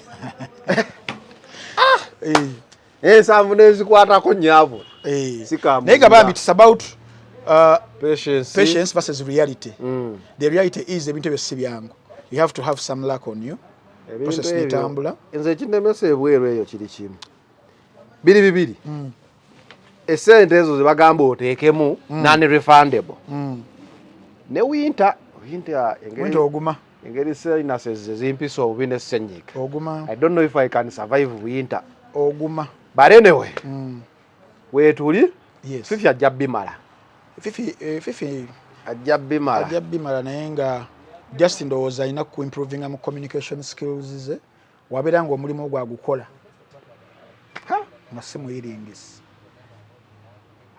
Focus 360 da final channel wetubadde nyongera bogezi bajjukiza nti Haji Yasin Kiza musomi wa ddoa gwe wenna ali eyo nga olina ebizibu ebyenjawulo mukubireko abenga asobola okuyamba nga akusomera ddoa then Saranji Women Syrup bakugamba nti gwe omukyala katuuka mu menstrual period zingo ofuna obulumi cramps inseke zizibikira biki ebyo Saranji Women Syrup yajja okukimala yakakasibwa National Drug Authority asangibwa mu drug shops zonna pharmacy supermarkets genda omunoonye Saranji Women Syrup oyo wetu ebadeni in Focus with Frank Atambi every Tuesday we out.